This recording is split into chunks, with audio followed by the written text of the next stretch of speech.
early for you, isn't it? It's afternoon here in the UK, so it's nice, sunny, warm afternoon. It could come really sun. It's sunny. It is for a change, yeah. Are you exaggerating? I went to school for 6 months in London. It was time of my life. One of the best periods of my life. Amazing. Cool. Um, why isn't my headset working? I was the frame because I can make myself bigger if you want me to. I got a green screen behind I me. think you look great. I'm just having trouble Yeah. hearing you, but I know it's on my end. There we go. Cool. Caleb, nice to see you, buddy. I'm sending you away. Bye. Just like that. So we're alone. Can you hear me, Jamie? Yeah, you all good, mate. All good. Oh, good. Jamie, are there any good numbers you know? Good numbers, as in Like, is the number 2 a good number or the number 17? No, by good numbers, I mean, the good news is that a lot of stuff we're talking about today in the world, people have actually control of themselves. Well, we always have control of ourselves. And I kind of get off on the sadistic nature of some of the crazy shit that's happening. Mhm. But I was thinking this morning, I was showering. I wonder, I love what you do. I don't know how old you are, but when I was a kid, they had the Guinness Book of World Record, and it was small, and the writing was really little, and they had every record in there. Yeah. And it was crazy thick. The binding could barely hold the book together. And it was a paperback. Now it's like this giant hardbound book, and it's got pictures, and it's just been completely dumbed down. It's like it's a picture, and it has like 70 records in it, right? Yeah. But I loved the numbers. I absolutely loved the numbers. And by that, I mean, do you know are there any stats that you see and you're like, oh, this is a fun one to watch? This one always keeps me optimistic. Yes. I don't know. Let's say you were Christian, like, wow, Bible sales are up. That's really great. Or, like, do you see any stats where you're like, man, this is fantastic? Well, I suppose some of the good stats that are out there at the moment is that even when you see these kind of uptick in COVID cases, hardly anybody's going into hospital anymore. So that's a good stat there. What other things? I think the facts we got highlighted in take climate change as a good example. Quite good hard facts that it's the rich who are causing most of the kind of the climate catastrophe. When you look at the amount of carbon they are creating, if there is a climate catastrophe, if people wanted to go down that kind of road. So I think there's loads and loads of facts up there on a daily basis. We had the latest baby names in the UK. Most popular baby names in the UK this week as well. I think Noah's at the top of the list now in the UK. So yeah, there's always some fun facts comes out every single week, every single day, I think. And where do you, is there a place you hang out that's like the watering hole for this information? Well, we're inundated with data. So in the UK, the government's always putting out loads of data on a daily basis. So kind of the main hangout is where I used to work is kind of, for some geeks out there, we call the Office for National Statistics, is kind of where I used to hang out with all my kind of chums doing all the numbers. So I kind of come out of that. One of the good things not working there is that you can kind of go on a lot of different platforms and talk about the numbers and give an opinion. So I used to do a lot of like media interviews whilst working in the kind of the government statistics. And you can go on, you can talk about the numbers, but if a presenter then says to you, so what do you think the government should do? You can't really answer that because you're kind of impartial when you're presenting the figures. So there's tons and tons of stuff on there. And what I try and do through my kind of Twitter profile is put out stuff just to kind of on the hot topics of the day. So we've had COVID, obviously, the last couple of years. We've got the cost of living crisis across the world, the impact of gas prices, oil prices, all these different things that ultimately people I find generally struggle with numbers. They haven't got a clue where to look for them. So it's trying to bring the numbers that are relevant to people's lives and then putting them out there on a kind of on a daily basis so people can make sense of what's going on in the world. You're right. A lot of people don't understand numbers, or I think maybe, I don't know what happens to their brain when they hear numbers. I mean, there's things that I hear where I just kind of turn off. If someone starts using consecutive words that I don't understand, I'll see myself kind of like fade back into a fog. But without that ability to contextualize things, there's no ability to do risk assessment or any assessment. No, indeed. Yeah, no, you're spot on there. I'll give you an example of kind of this week now. So the UK media are talking a lot about a new wave of COVID that's in the country. So the headline figures is there's 1.3 million people across the UK. This is from the facts and figures that have been published this week, who are estimated to have COVID. And how they work that out, because people naturally are all my Twitter feed saying there's not that many people being tested. How do we know that number? So most statistics, where they come from, is you do random surveys. So you've got a random selection of households, and you will go and test people in those households, and then you might find that, I don't know, say 3% of all of them have it. You then aggregate that. What would that mean if we tested every single household? And you get 1.3 million, and it's going up. But what you've got to contextualize it, it comes back to me with the so what, do we care kind of thing. So a couple of years ago, COVID cases would be going up across the country, and there would be huge pressures on health systems because there's very few people who'd had the virus before, very few antibodies in the population, and people were worried a little bit more about what's going on, just in case it overwhelmed health systems. But the story that's being kind of reported is, cases are going up. Journalists are programmed to say, cases are going up because that's what the figures are showing. But I was doing a couple of television interviews this week on them, and just to say that, cases are going up.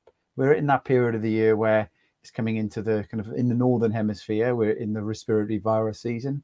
Cases are going up, but you look at the number of patients in hospital who are severely ill with COVID these days, it's barely moved for the last year. So stop focusing on this number, focus on the number that really matters. And I think that's sometimes what gets lost when journalists are putting numbers out, and it can sometimes be used to kind of puff some fear into the public, I suppose. You know what happens with newspapers and the media in general, fear sells, but you've got to contextualize it. And it comes back to me as the so what. If you tell somebody a number, why do I care? That's the important thing. Jamie Jenkins, former head of health analysis and labor markets analysis at the Office of National Statistics. There's tell me about this Office of National Statistics. How long has that been around, and how did you end up there? Yeah, so it's kind of it's a government body, but it's at arm's length from government. So some people think that they get told what they have to publish. So it's independent. So the kind of the government, whilst it's funded through taxpayers, it's independent of government kind of interference thing. So it's been going for a while. It's probably since the 90s where they amalgamated different organizations that existed in the UK to create, when you've got all countries across the world kind of have their national statistics office.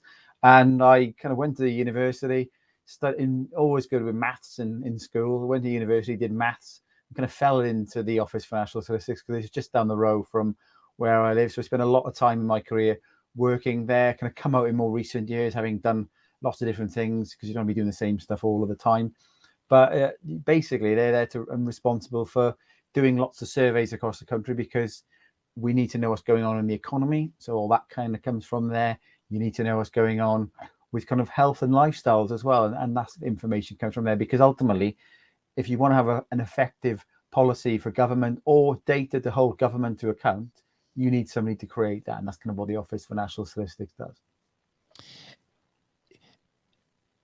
A statistic might come out of, let's say, Australia. 4 people died of COVID, or that 1,000 people have the virus. And then the presuppositions are that dying is bad and that getting a virus is bad. Okay. And then to contextualize that, let's say they say over the year 1,000 people died in Australia from COVID. And we know all the problems with that, with saying that it was from COVID. I'll just give a quick example. I think it was Switzerland. I had a scientist on from Switzerland, and he said the average age of COVID death in their country was 82, but the average age of death was 80. And at the point you see that, you can't say that people are dying from COVID. You have to say that they died with COVID. and it's that not understanding of numbers. But then you see these stats, like you see the effort that's made to prevent the spread of COVID or save people from COVID. And then I tell you that 1,800 people died falling downstairs in Australia. I made that up. I don't know what the number is there, but it's 12,000 in the US. Every year, 12,000 people die falling down the stairs. And that's kind of also what I mean by contextualizing numbers. Or if I tell you 1 million people have COVID, you have to be like, okay, where else are there 1 million people? Okay, we have 1 million people who work for our postal service. We have 1.5 million prisoners in the United States. You know, this kind of like understanding of of what that really means, and what are the actual chances of like something like that happening. So school shootings is another example. I have friends who are pulling their kids out of their schools for school shootings because they're afraid of school shootings. But like when you look at the figures and start looking at the chances of it happening to your kids at your kid's school, you're crazy to send your kid to school in California anyway. It's not possible. Your kid's going to get stung by a swarm of bees before he gets involved in a school shooting. And there's this just giant, and I'm sure you see this too, the cure. And I know you said, we talked about it. You already said something about expressing opinion, but when you see this stuff, do you ever scratch your head and be like, hey, the cure is actually causing, the solution is actually causing more problem than the harm, because no one's contextualizing these numbers? Yeah. No, I think you're spot on there, because you take what the stuff that you just talked about, that when you see numbers all over the news, and let's go back, say, a couple of years ago to the start of the pandemic, and then they're saying, yeah, COVID cases are going up, this is the number of people who are dying. You've got to put into some kind of context. So the very start of the pandemic, we were seeing more deaths than you would expect. So the virus was kind of killing people. But then I think that a lot of the media across the world started getting stuck into this rut about telling people every single day how many people were dying from COVID. Even in the UK, we would have this when deaths had fallen to relatively low levels, because we were seeing some big numbers in terms of what you would expect at the start in March 2020. And then by the summer of 2020, the numbers were relatively low, but every single day, they were all over the news. The government themselves were paying for adverts telling people all about the virus, and it's really worried. What they weren't doing is actually saying, well, if you're, I don't know, let's just say a 20-year-old male and you happen to catch this virus, well, for the vast majority of you, it's going to be a relatively mild illness. And we got to a point, didn't we, through most of the pandemic, where a lot of people didn't know they had it. It's just there was an obsession in countries. I don't know how much it was in the US, but in the UK, there was an obsession. I live in Wales in the UK. Obsession here. Wasn't it 80% asymptomatic? Isn't that the number that the Center for Disease Control in the United States gives out? 80%. I'm not sure exactly what that is, but what we had in the UK, because they brought in these vaccine mandates, which I think they started bringing in other countries as well, where you had to show proof of a vaccination to go into certain venues, or if you didn't do that, you had to have a negative test. And then Mark Drakeford, who's the First Minister in Wales, so we've got the Prime Minister, which is now Liz Truss. We've got kind of different parts of the UK governed slightly differently, but so Mark Drakeford, who kind of runs where I live, I suppose, he was then saying, flow before you go, which is basically have a lateral flow test before you leave the house. I just started to normalize this absolute nonsense that people would say, well, there's free tests. Well, they're not free. They come from somewhere. Somebody has to pay for them. They're manufactured, not out of thin air. And we were just getting a huge amount of people testing. And then you would find more and more kind of cases because more and more people were testing. But when you kind of contextualize where we are now, like the number I talked about now, we got 1.3 million estimated to have COVID in the latest week. And again, that comes from a random survey of households. But the vast majority of those who test positive are thinking, oh, I don't even know I've got it. So if you've got a virus now where for most people, they don't even know they're ill unless they test for it, we've kind of gone full circle into some kind of really weird situation in terms of that. Because obviously, if you're worried about an illness, it's if the illness is going to make you really ill, that you're going to be severely ill in hospital, then yeah, of course, that will be when you find out. But it seems to be a badge for some people and posting on social media. Yeah, I've got COVID as an example, but I feel fine. It was just, some absolute nonsense stuff's gone on the last couple of years. And when you talked about kind of the cure and the disease itself, well, countries went into obscene lockdown measures. I think the very start of it, we didn't know what we were kind of coming into, but it was quick to see that this was a virus that was severely higher risk for the elderly people, as you talked about. The Swiss numbers, they're similar in the UK. The latest figures, average age of death, the latest month's 85. But what, serious? 85? 85 for the latest data. So over the pandemic, oh my God, 82. And then you still have people in the UK, and I imagine in other countries as well, calling for some more restrictions to come in because cases are going up. And you just think that, have some context in all of this. The cost of living crisis is definitely linked to the measures to curb the virus that countries took, because supply chains were decimated because they were all locked down. So when we reopen the country, that's a big part of the reason we got inflation.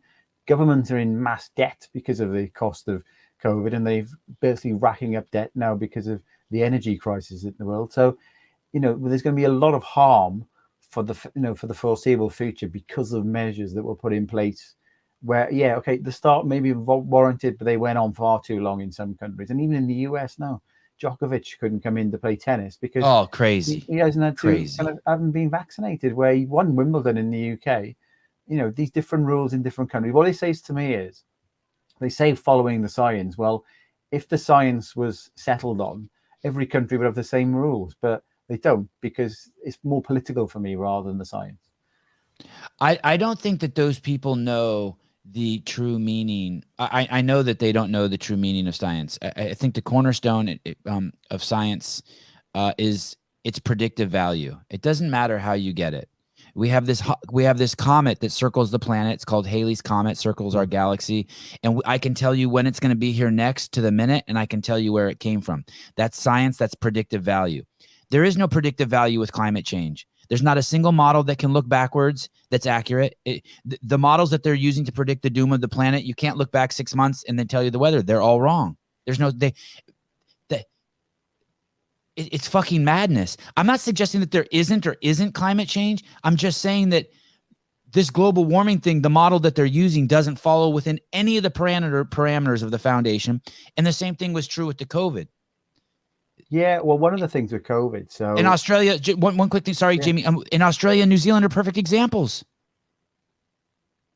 Yeah, they went the it almost looks like they were it looks like they were trying to hurt their people if you follow the science. Yeah, well, if you take modeling then, so the thing with the science and the modeling for each of the different countries was that they come up with some model. It says something catastrophic is going to happen. Probably, a bit like what they do with climate change, I suppose. Yeah. But they say, so there was, if you don't lock down or if you don't do this, these number of people will die. And then a government minister's then thinking, well, we better do something, don't we? Because we don't want to be seen with blood on our hands.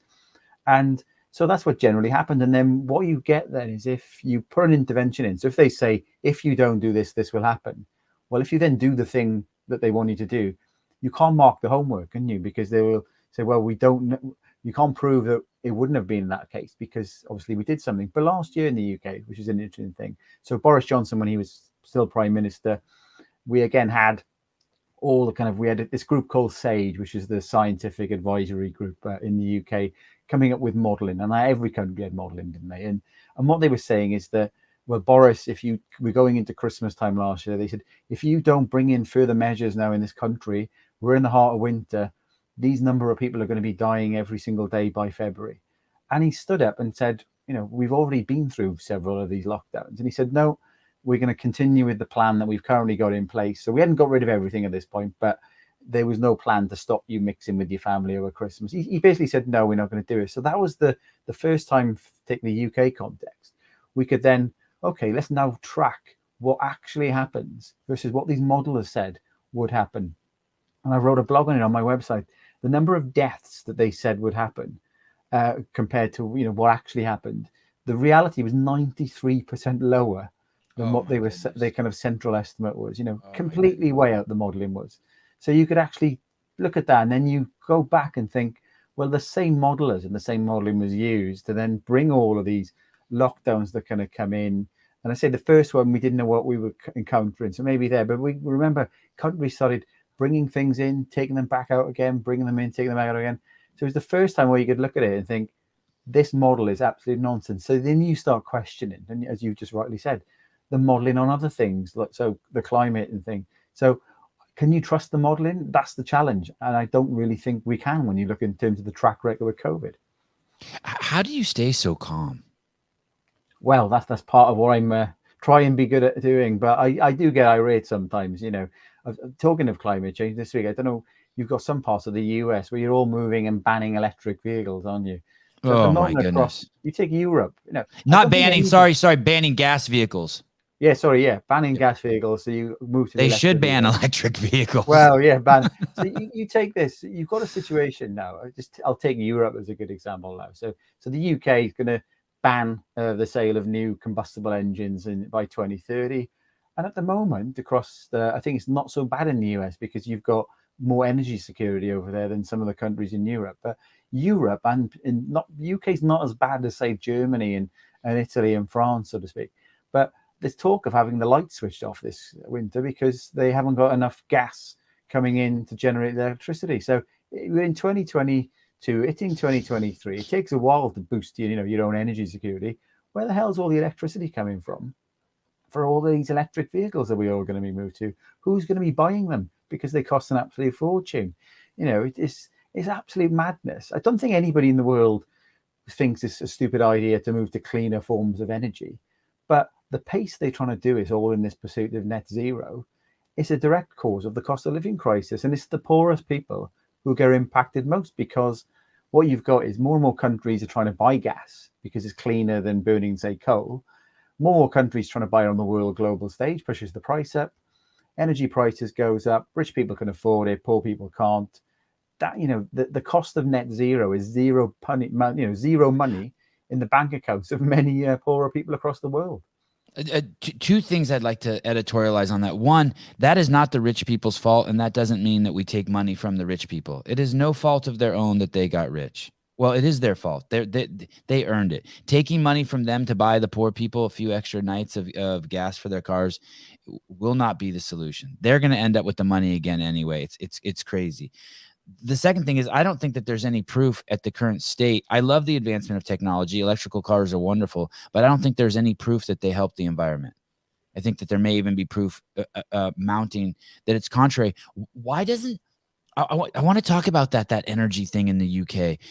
Why doesn't the United Kingdom just build 2 massive nuclear reactors off your Atlantic seaboard and power the whole country? It's crazy clean. And you'll be free from. So how does it work now? Before you answer that question, how does it work now? When I was reading your blog post yesterday, I'm like, oh shit, this country has to get all its energy from other places. I couldn't figure out how does that work? What's the model there?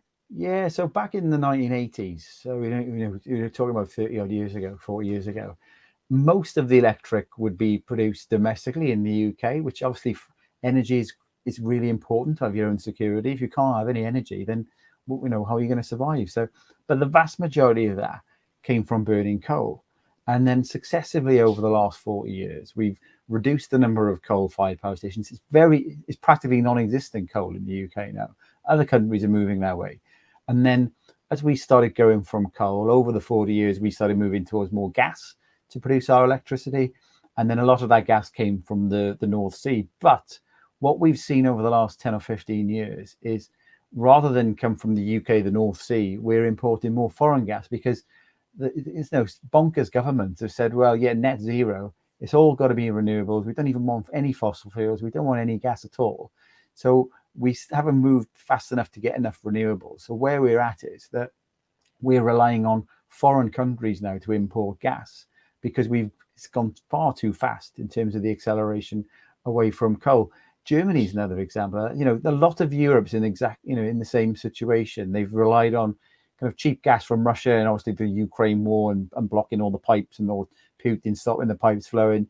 That's caused a bit of an issue across Europe. Say the US is filling a bit of that void by exporting more gas into Europe at the moment. But to get to a situation where you spend billions upon billions of pounds or dollars on your military for your defense, but to get to a system where you rely on foreign countries, your own energy, is absolutely madness. So your point about nuclear, we've got a political system where we've got several parties. You don't kind of have like you've got in the US, where it's mainly Republicans and the Democrats, several parties.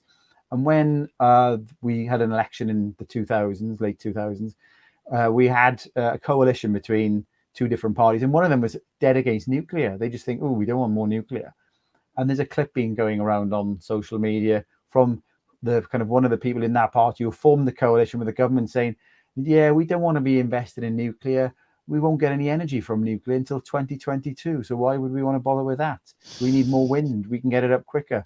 Now, if we built them 10 or 15 years ago, it's 2022 now, perfect. So wouldn't it be nice to turn that thing on tomorrow morning? No, exactly. Short-termism is the problem. And renewables does have a play in some of this. Norway, I was looking at it myself actually, because Norway export loads of coal, loads of gas. So I thought, okay, Norway, obviously must be very energy secure. You've got tons and tons of gas up in the North Sea there in Norway. And then about 99% of all Norway's electricity, interestingly, is renewable. And it's been like that for ages. Thought, well, where's all this happening? They've just got tons and tons of water. So what they do is they've got tons and tons of reservoirs. They send it down, hydropower, powers the country. And even when they don't need the electric, they'll send the water down. And then if they've got too much electric for whatever reason, they can send some water back up and reuse it. And that's how we used to generate power like 200 years ago. So the UK getting to where it is now, absolute nonsense. And I think the number one thing this government needs to sort out for the generations to come is energy security, getting things sorted like that. Wow, dude, look at this, Jamie. 90, I think, Caleb, scroll at the top. 98% of their energy comes from hydro. Wow. Yeah, it's amazing. And obviously lots of countries have got different kind of landscape, and they've got tons and tons of places in Norway where they can store their water. But this isn't a bad way of doing it, really, because people criticize wind because if the wind's not blowing, you don't get any electric. People criticize the solar because it doesn't generate any electricity at night. Nobody talks so much about the use of water. You know, it's always raining, we get droughts. But yeah, Norway just fascinated me when you look at that. There is an option to do clean energy, but I think lots of countries going down the solar, the wind route at a very fast pace, removing themselves away from coal. Where we've got to rebalance, and ultimately we don't want to be. If you take one of the best things about the Industrial Revolution is poorer people obviously came up a bit because everybody started getting access to things, and energy. We don't want to be going back to those days where only certain people can do certain things, and Norway, good example there. But for me, we can't be relying on foreign countries for your own energy. Yeah, it's crazy. On a really micro scale, when I have 100 fruit trees on my property, and when I was employed, I never picked my fruit. I would watch it hit the ground and just like a king still send myself or my wife to the store and still purchase fruit. And I lost my job, and now I pick all I harvest all my own stuff. Or my friends, I've noticed that in the last 2 years, so many of my friends have bought chickens. It's like I don't live in. I mean, I kind of live in the country, but I just can't. I didn't know anyone who owned chickens 2 years ago, and now I know 30 people who own chickens. And people are starting to feel like, hey, I need to make sure that I'm producing food for my family closer to me, not just for health reasons, but for some security. And then on the big scale, the countries need to do that too. Without that, I mean, I think that there's some crass saying you're hanging your dick in the wind. I mean, it's not a. I also saw that 3 million people will not have enough money to pay for the gas. The gas actually flows to basically everyone's house in the UK, and that's how they're heated. Yeah, so the vast majority of the UK comes via kind of gas. Some parts are kind of off the grid where they'll use oil, and what we've got is that. Is it liquid gas or air? Gas. It's kind of so it all comes into the UK generally via it's liquefied natural gas that comes in on ships mainly from kind of the Middle East. That's where a lot of our gas comes from. We've got pipes from Norway bringing it down, but it's kind of liquefied natural gas. So it's kind of the airy type gas because it comes in liquefied natural gas. Because I think in the US you talk about gas in terms of what you put in your car, don't you? That kind of stuff. So this is kind of what you call natural gas, not the kind of gas which we would call kind of petrol that comes from oil, that kind of stuff. So it's natural gas, and most households across the UK all comes in through there. But the bonkers thing is as well is that most 40% of our electricity comes from gas as well. So we basically burn gas to generate electricity in the electricity power station. So when the price of gas has gone up significantly because there's nothing coming out of Russia going into Europe now, that means that your gas to heat your homes go up, but the electricity price goes up as well because 40% of all electricity comes from gas. And we've got a really bizarre, I think it's the same in Europe, how you price electricity and gas. So 40% comes from gas. You've got some from nuclear. You've got about 40% from renewables. And the cost to create electricity across the UK and in Europe hasn't changed for renewables because obviously the windmills are still there, the solar. But they're getting huge profits now because the way they price it is what's the cost of the last bit to create the energy for the grid. So if gas is needed to create the last bit to power the country, everything else, even if the price doesn't change, they benefit from all the increased prices. So where you go there's 3 million households.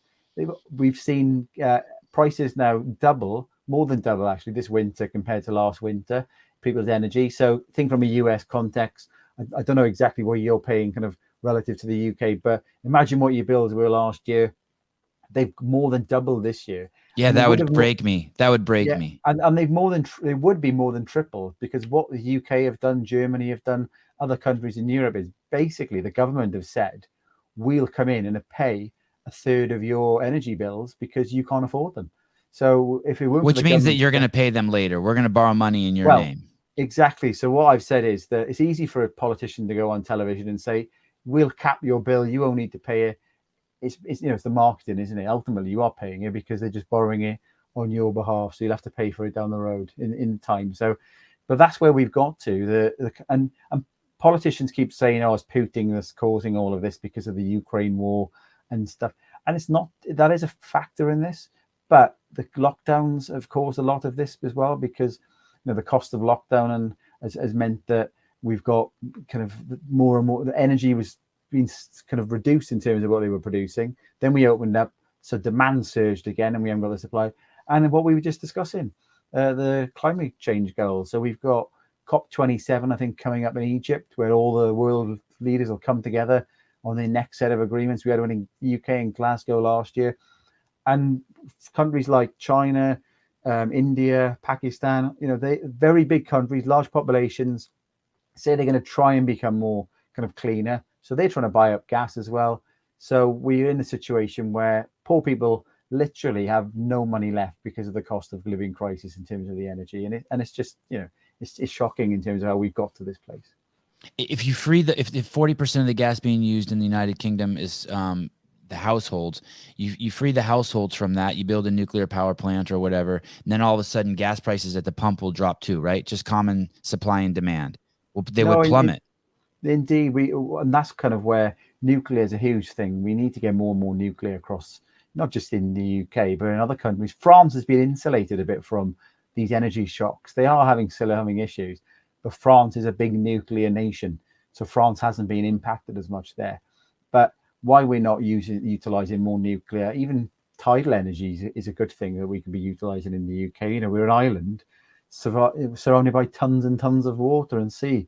We could be tapping into that. I'm one of these people that, whether or not climate change is damaging the planet, is what people say in the carbon.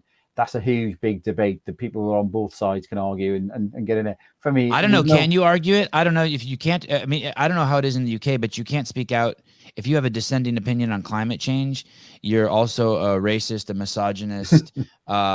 You get thrown in this pile of just fucking savages. Well, that is pretty much where on the main news channels, that's kind of where you go. And anything that's going on in the world, it's all linked to climate change, according to some of our national broadcasters. I think Somalia's got a drought at the moment. First thing they say, climate change, or if there's too much rain somewhere, it's climate change. It's always blamed on that. I think we do need a grown-up debate. But for me, on just in terms of I don't think anybody thinks it's a stupid idea to have cleaner energy, renewable energy. If we've got the technology to do it, why not harness it? Right. No issue with that. But moving so fast and cutting your kind of nose off, despite your face, by getting rid of other things, when how much damage are they actually causing? If you take the climate activists now, if they existed 200 or 300 years ago, we would never have had the Industrial Revolution. They would have just banned and stopped all of that. So progress would have not happened if we looked in terms of what the climate activists are like now. If they existed 200 years ago, then God help us. I hate to be such a dickhead, but the fact that the poster child for that movement, climate change movement, is a little girl with Asperger's, I think says it all. That it's all emotional appeal. There's no discussion. There's no honesty. It feels like it's the same as the COVID thing. Yeah, no, I think so. I think, and what I found with COVID and with climate change, quite often, it's very political. As in, one group, all the people who kind of wanted lockdowns, similar. In the UK, we had a big vote a couple of years ago, the Brexit vote to leave the European Union. And you tend to find that everybody who wants lockdowns didn't want to leave the European Union, are very kind of left leaning in terms of their politics. And they all think that the world's going to end tomorrow if we don't stop polluting the air. That's what they keep kind of coming up with. And then on the other side, people who don't want any lockdowns, don't think there's any issue with the climate. There's probably some happy medium somewhere in all of this. But you do tend to find two extreme groups kind of and polarizing views come on all of this. And then it seems to be that the narrative is that, yes, net zero has to happen because climate change, we're going to destroy the planet in the next 50 years if we don't. And if you try and put a counterbalance to that, in the UK, as you say, you probably cancelled from talking about some of this. For sure. And that's what needs happening, because if people didn't speak out and talk about, the damaging impact of some of the lockdowns and the policies that Canada have had and New Zealand and Australia. Ironically, you take New Zealand and Australia, they have literally got rid of all their travel restrictions now. They're as open as ever, and the US still have them. And you just crazy. They've kind of come full circle. And I don't know many people on the planet who've had COVID more than Joe Biden. He seems to have it every other week or something. It's just absolute nonsense. When I go to Google and I type in COVID, and I type in New Zealand and Australia, and I stretch out the timeline to 1 year, you can see. Let me see if it's letting me do it. Oh, let me see if I can go to all time here. It's fascinating because basically what New Zealand and Australia did is they locked down their country. And in our CDC guidelines, even though our CDC didn't follow the rules at all, they said that you never quarantine healthy people. Never, ever, ever, ever. It's like that's like the big no-no. And of course, they did do that in this country. And they took it to a mass extreme in New Zealand and Australia. And they basically they stopped the spread of COVID. And then they opened up. And they had the highest rates by thousands of percents when they opened back up a few months ago. Yeah, and they're still playing with quarantines again now. And it's like, I don't understand why they can't just look back 18 months and just be like, oh shit, that didn't work. Well, the ultimate thing with this virus is going to be that everybody was always going to catch it. So locking the country, look at China now. If you find one case in China, that has a damaging impact on the world economy in a way, because so much kind of the world supply chain comes cheaply from China. They get one or two cases in China. They locked the whole place down. Ironically, this is where the virus started as well. They locked the whole country down, or that part of the country. And it's not kind of like the lockdowns I imagine you had in the US and the UK, where they basically say, oh yeah, don't mix with certain families. They literally lock the country, lock people in their homes. And if they leave the homes, they kind of get arrested, and they take people away and put them in quarantine camps. Whereas I think in the US was probably like the UK, where you just say, if you test positive, isolate, stay at home there. They take you off places, so you wouldn't even want to admit and find out you got the virus. And it's just absolute madness that some countries are still in that place, because China is exactly, I've always thought of it when I've explained this across the last couple of years, it's like watching a movie, isn't it? You're watching a movie on Netflix or whatever you want to do on Netflix. You're watching something, you press pause, that's your lockdown. So basically you say, okay, we'll pause it for a bit now, we lock down. And then when you unlock, you press play again and everything just starts mixing again. So it was never going to stop people catching all of this. The arguments were to not overwhelm health systems. So people who may have caught it, become really ill with the virus, wouldn't get the care. But we were locking down when the health systems were nowhere near becoming overwhelmed. And that is absolute nonsense. And you're right, New Zealand and Australia, it doesn't surprise me if countries like that would bring things back. But in a global world where anybody could Google, it's difficult, I think, for governments to bring in really tough, stringent restrictions now when they see countries like the UK, the US is probably in most places heading that way, where there's literally no it's back to normal in terms of what life was before the pandemic generally. So it's difficult for countries to go all that way now. If one thing that's good has happened over the last couple of years is we realize how bonkers some of the things is. And the interesting thing is, in the summer in the UK here, similar in other countries, we saw another wave of the virus, because it tends to, I think what goes on, you get these slight mutations, because that's what viruses do. They mutate to survive. They become less deadly, because if a virus is so clever, so good at killing people, then it'll kill itself, because if everybody's dead, then it got nowhere to become the host. So they become less deadly. They learn to be able to transmit. What you tend to find, they'll infect a load of people. They then get some immunity from that infection. And then the virus starts dwindling again. And then a new variant might come along. And then people who didn't catch it the previous time, they catch it. So you do get these cycles of waves, and they're going to continue for a long, long time, I think. Jamie, I would argue, and I've done this for 2 years. It's why I lost my account on Instagram. I think they don't even tell me why, but I would argue that not one single healthy person has died from COVID. What do I mean by healthy person? Someone who eats a diet of meat and vegetables, nuts and seeds, fruits and vegetables, no sugar, no added sugar. I don't think that anyone who lives like that, someone who is, so there might be people who disagree with me, but I've scoured the internet looking for one healthy person who died, and I couldn't find them. I'm having a guy who got very close to dying on in a couple weeks, who I think was very healthy. But then the question is, did he come close to dying because they intubated him? Or was he really on his way? On the opposite end of that, I'd like to propose this, that not only has not anyone healthy died on this planet of 7 or 8 billion people, but now the vaccine protocol has killed more healthy people than COVID has killed healthy people. Maybe it's only 10 and 0. But at this point, I start to freak out a little bit. I start to be like, and unfortunately, I think these people who may be dying from the protocol to protect you from COVID, I think they might be all young men. Well, yeah, that sucks. Sucks. So I think the difficulty you've got, and I'm speculating, I don't know for sure, but it's some shit's starting to look weird.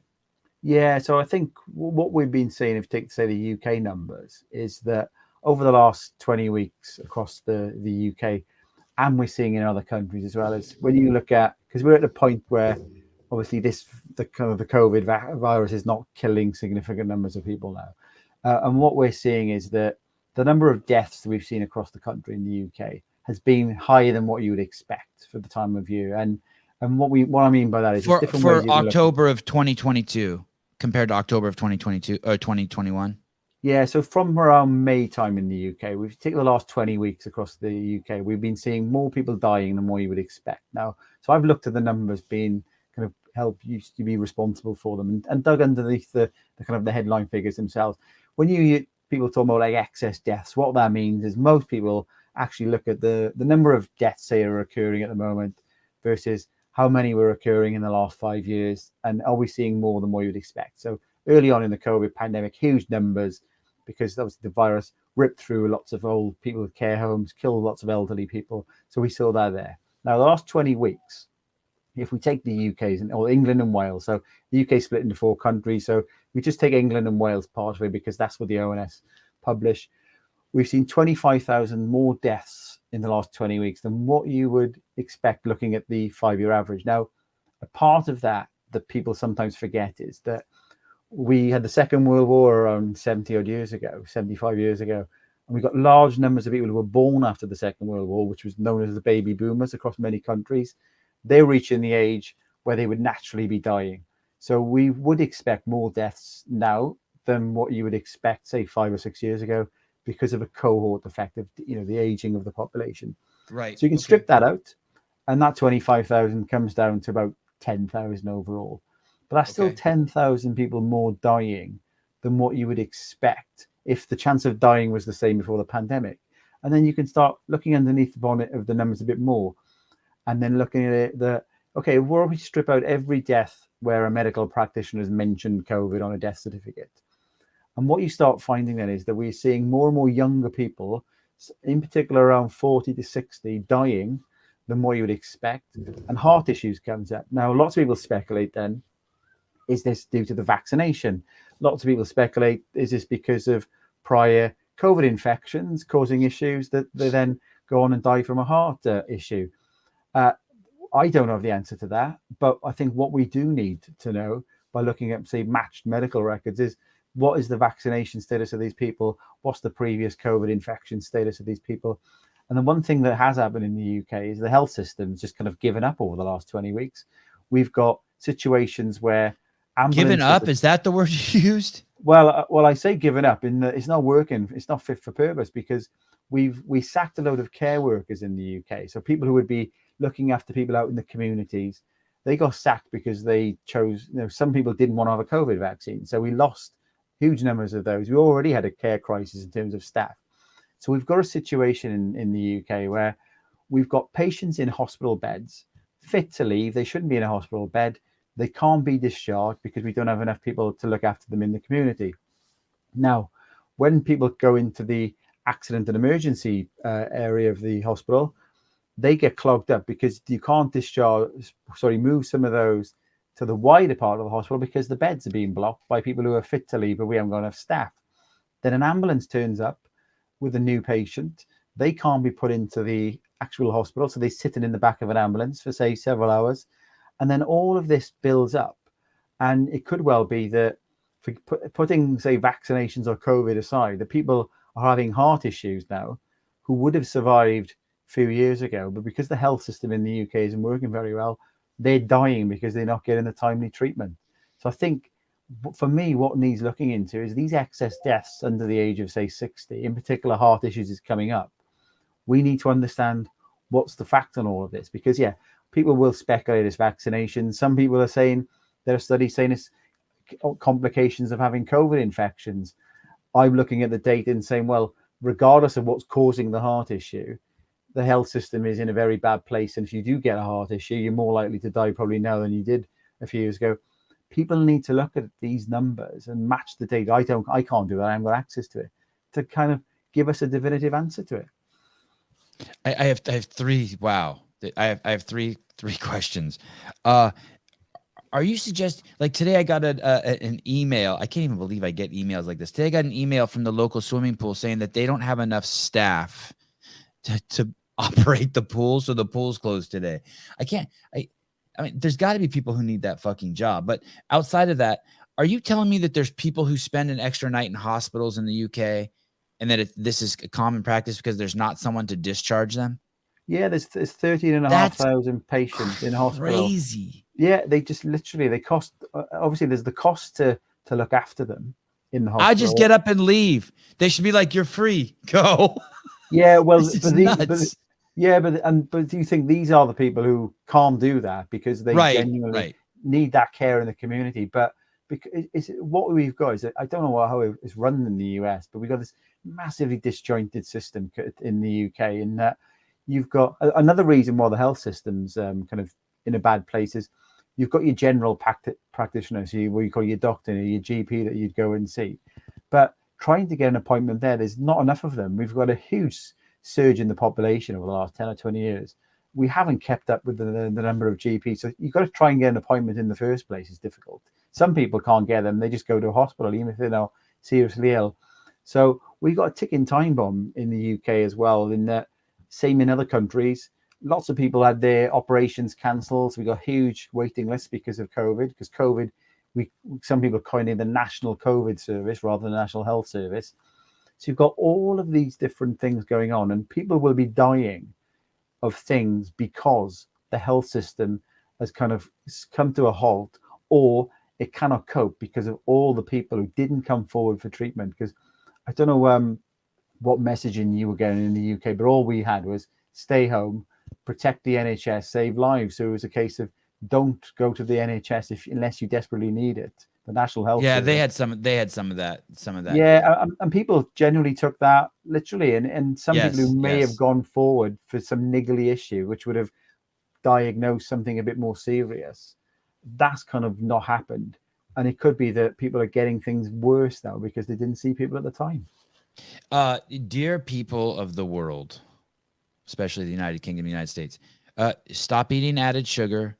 Go to a CrossFit gym. There'll be a community of people there. They will impart on you a lifestyle that will prevent you from 86% of the reasons that most people go to the hospital. And you will not need to rely on this system. It's really that easy. And if you don't have money, go to the website CrossFit.com. I don't even like those guys. They fired me, but they have the cure to the world's most fucking vexing problem. And you are crazy to continue down the pathway of living a lifestyle of sickness when you have to take control of your life now. You have to. I'm not asking. Don't eat a Twinkie. Eat an apple. Just do it. Stop. Never buy soda pop ever again. Just drink water. Just quit. This is nuts.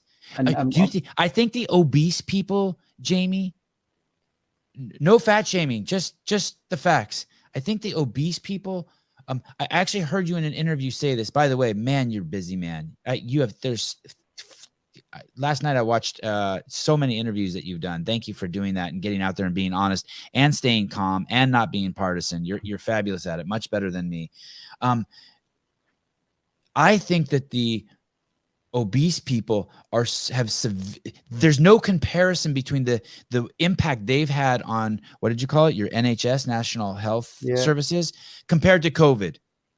It's 10 to 1 those of you who drink Coca-Cola. That's why I don't even want to hear, sorry, here I go on my high horse. I don't want to hear anything from someone who's obese about COVID. You have way bigger fish to fry. The impact that you are having on your care system in your country is nothing, or COVID's nothing compared to it. You are not taking responsibility. You're being a bad human, and therefore keep your mouth shut about the rest of us who are doing our part. Okay. No, I think so. When you break down the COVID thing, we had this big, massive kind of. There was a big divide with the vaccination status about this time last year, or maybe even the year before. Lost track of time now. But what people were saying is that most patients in the critical care beds were unvaccinated. You were selfish. You should have been vaccinated against the virus, and we had the Prime Minister talking about it. Was vicious in the United States. Yeah, too. Vicious. And that was going along everywhere.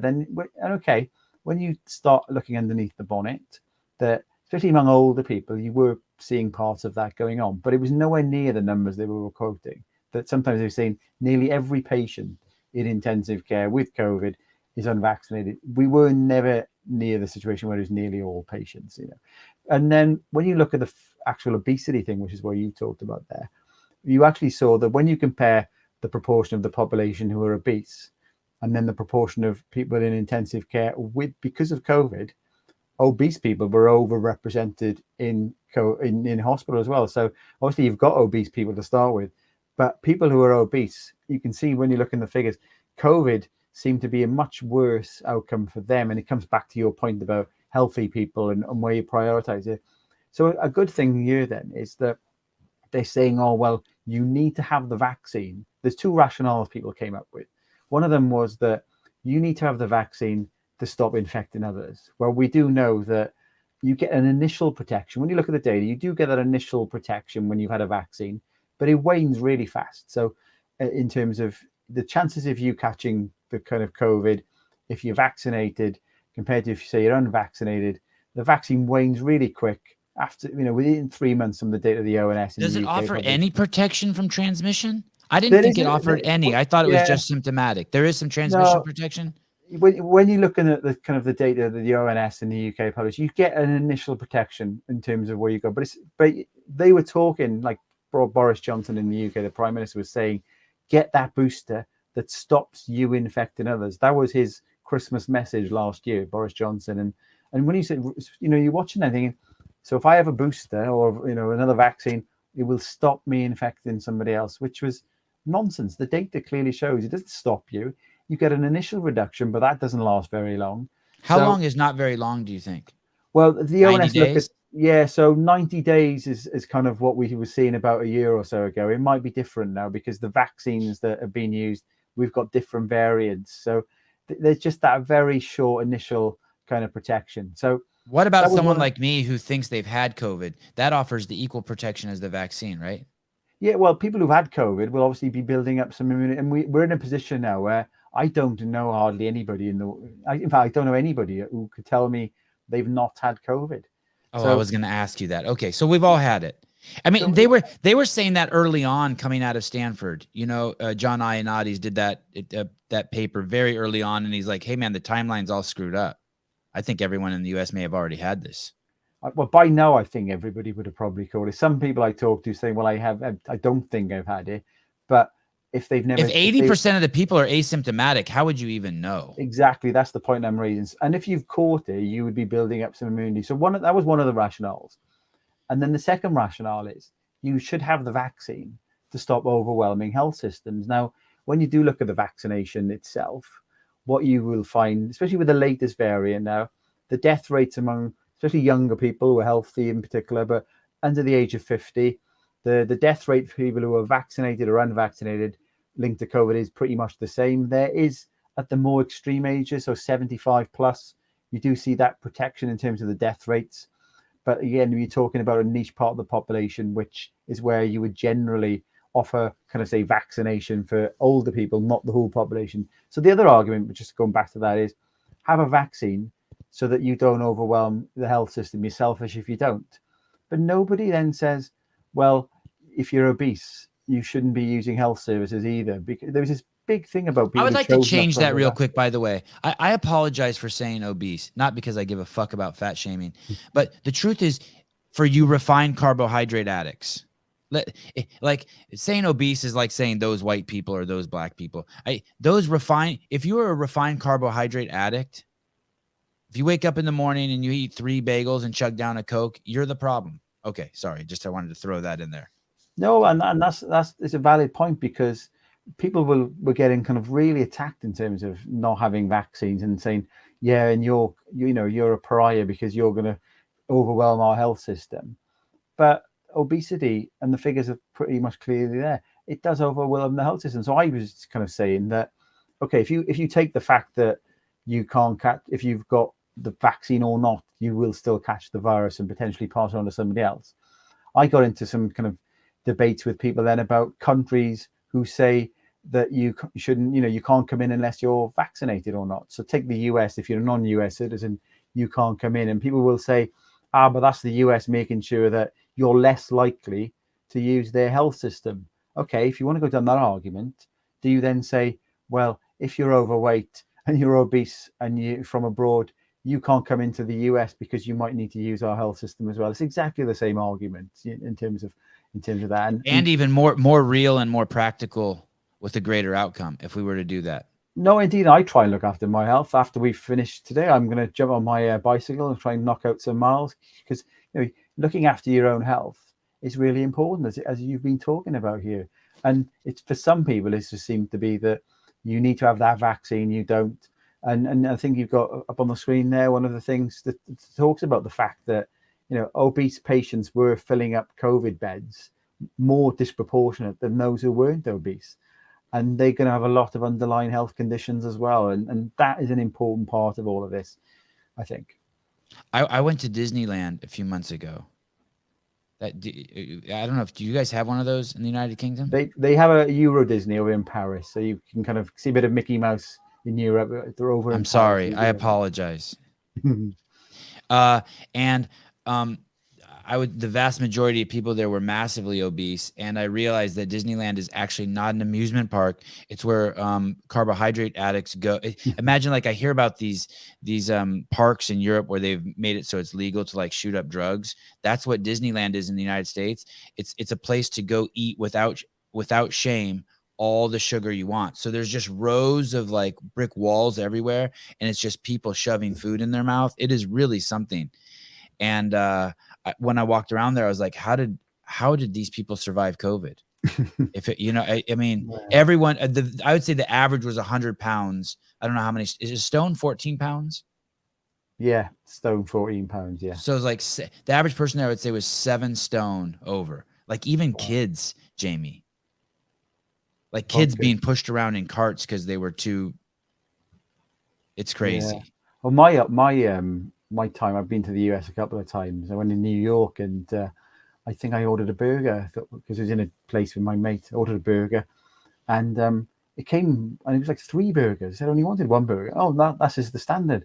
3 burgers and 3 different buns and loads of fries. And I'm like, the portions the portion sizes in the US. I would go for breakfast from my hotel and order something for breakfast, and I would take it away with me because I could use that for my lunch or my evening meal. It was huge. So the amount the average American must be consuming if they're going out eating must be massively over what you'd Massive. recommend.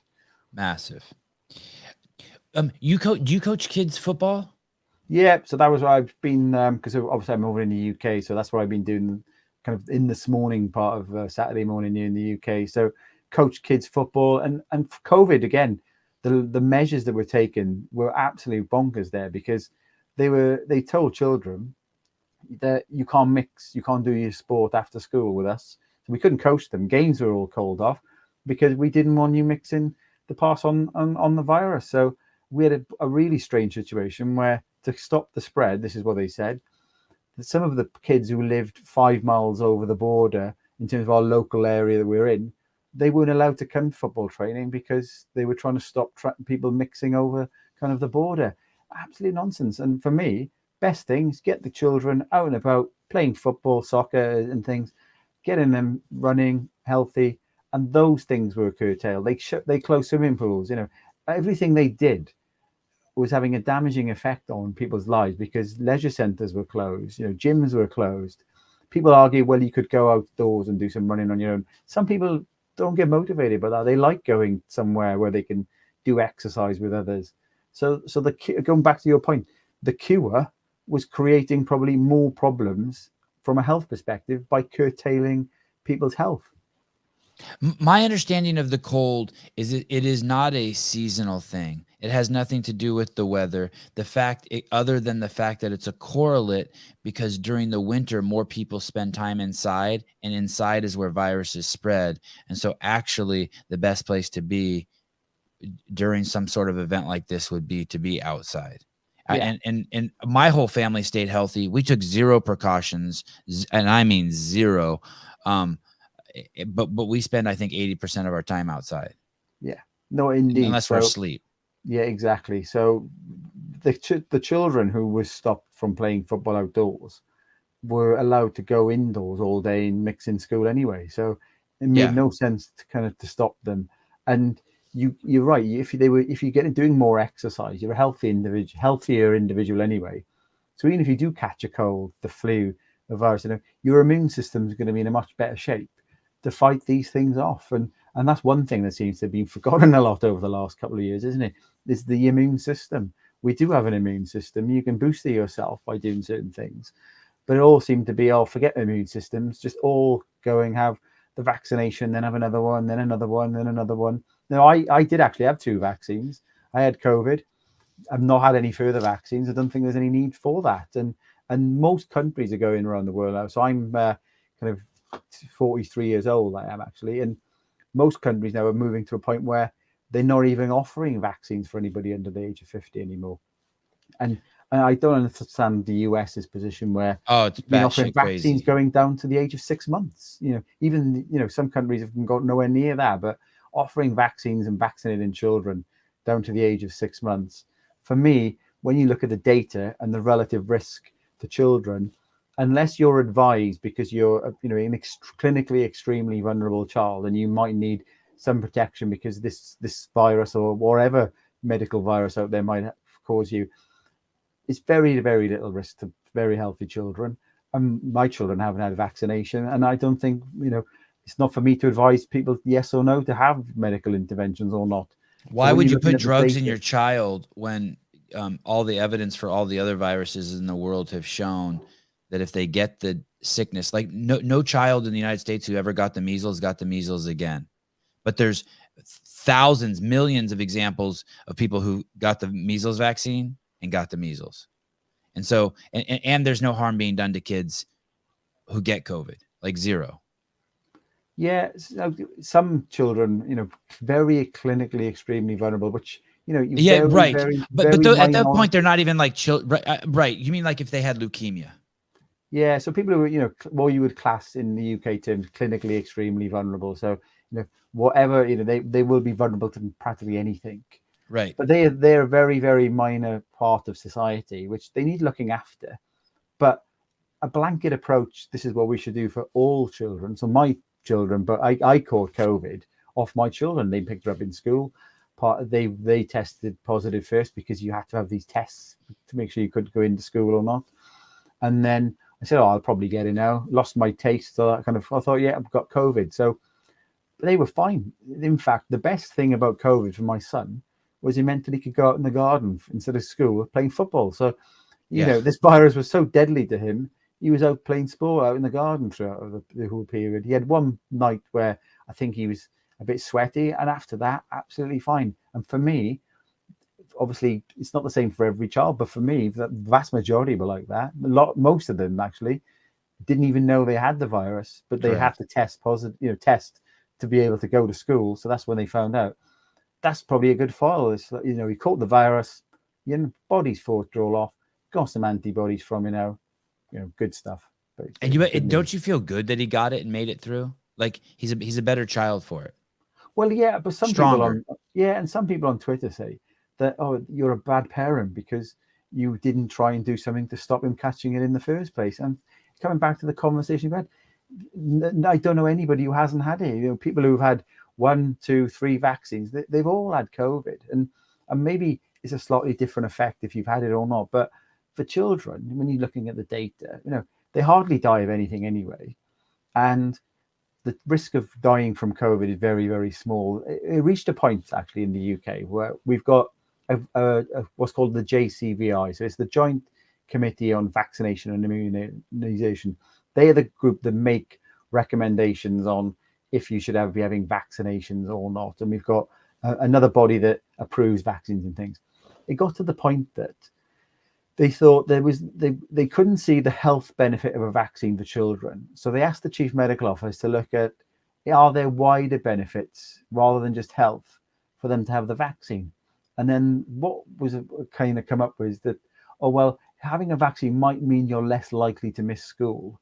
So you should have one. That was the rationale given for vaccines for, say, of course you should give your kid a vaccine. He loves riding in the car with the windows down. It's a good excuse to go for a drive with your parents.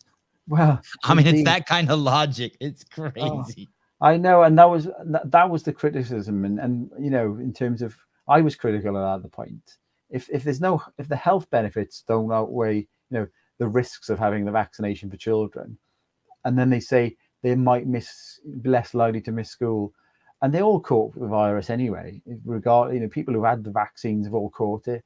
It just made no sense. And they're continuing to catch it.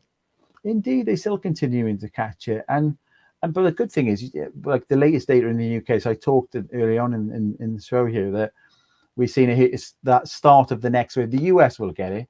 It comes back to your analogy around the cold. Yeah, when people are more likely to be mixing, especially around. So we're at the point. I don't know what the school terms are like over in the US, but September is where all the schools come back after the summer. So that, in theory, creates a lot of household mixing event because, say, 30 children in a class, they're in a school hall, lots more having dinners and things, lots of mixing going on. More and more people are all mixing indoors. So the virus is more likely to spread, and then you pick it all up. And that's kind of what we're seeing in the UK. We'll see increases in colds, we'll see increases in flu. And that's kind of where we are. And everybody's been kind of vaccinated against this, or people who haven't had a vaccine have had the virus itself. So it's not the same position as where we are 2 years ago. But you will have people in the US, I guarantee, give it a couple of weeks, you'll start seeing an uptick in cases like the UK, France, Italy, Germany are. And you'll have people in your media saying, "Ooh, I think, we need to start bringing some of these restrictions back in. Let's get masks back in. Maybe we should start shutting some things down." That's what you're going to see. I guarantee that over the next 6 or 7 weeks in the US. I want to show you. I want to answer your question for you. I don't know can you see the screen? Yeah, I can see the screen. Yeah. This is to answer your question why we don't let people. These people I'm showing you are the rulers of our country. This is crazy. This is why we don't let people in who are unvaccinated, because we take precautions like this. What's crazy too is this is all show too. These people, the second the camera goes off, they don't behave like this at all. Oh no, I know. So these kind of shows where it's so fake. It's so crazy. Yeah, all in the green room with each other before the show, after the show, on air.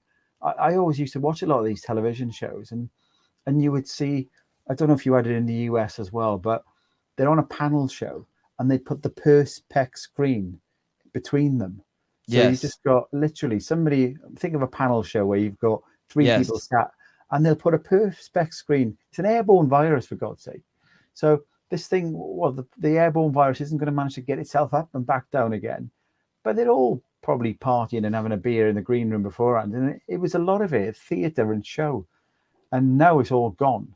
And the thing for me, which was interesting, is the summer, we got rid of literally every COVID restriction in the UK.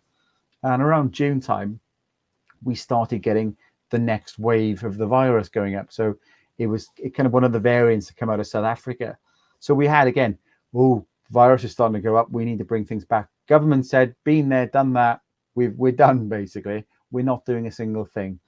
So what we saw, the cases, and I was on the media in the UK, because you had some people on there as well saying, panic, panic, panic. We were 4 or 5 weeks behind South Africa and Portugal in terms of this variant that was hitting the country. And what you could see just by looking at the data there is they did absolutely nothing. They were done with the restrictions. South Africa, Portugal, pretty much at the same time. Cases went up. 4 or 5 weeks later, they all started coming down again. They didn't do a single thing. It was following similar pattern to what you were seeing when all these restrictions were coming in. So we were 4 weeks behind. So I said, I was on some media channels, and because people were saying, oh, should we be panicking? Should we be bringing back in new restrictions? I said, I wouldn't panic at all. I can guarantee you, if we follow what's happening in Portugal and South Africa, in 4 weeks' time, everything will start falling naturally. We won't have to do a single thing. And then what happened? 4 weeks later, practically to the dot, we started seeing things coming down without doing a thing. And then you start thinking, would that have happened possibly in all the previous times where we did start bringing all of these different restrictions in? And that's what will probably happen now. Even if we don't do a single thing in the UK, France, Italy, the US, do nothing, carry on, cases will go up, give it 4 to 6 weeks, they'll all start coming back down again. And those people who are calling. Uh-oh. What do you think happened? His battery died? Censored. I wish. That would be cool. Huh. That's weird. The guy, it's fascinating. He knows all the numbers, and it's fascinating. So 4 weeks to the day, it basically it's the same pattern. You can see the pattern of this thing. It's like one of those flies, right? That's born in the morning and has sex all day and then dies at night, and like that's just what they do. Yeah, you could see it bang on in the data. It was literally 4 weeks on, 6 weeks on. It was a bit longer, give or take a week. And that's what you can learn from, because going back to the very start of what we were discussing, data ultimately, if you're just looking at the data and following the data rather than this kind of panic mode that people go into, a quick look at what was going on in another country. We're all humans, yeah. We look at what was going on there, do nothing, and they'll all be fine in 4 weeks' time anyway. That's exactly what I was saying. People were saying you're talking nonsense. We know we need to get the masks back. Maybe we should stop people mixing in households again. I said, it's all going to be fine. Portugal had it, did nothing 4 weeks later. So that's what's going to be interesting now, is the difference between, say, June to now is the point you made. That was that we're going to probably have, it may be a bit higher and a bit more prolonged because we're at that point of the year where more and more people will be mixing indoors. But it'll go up, and I would guarantee the cases will start coming down again in 6 weeks' time.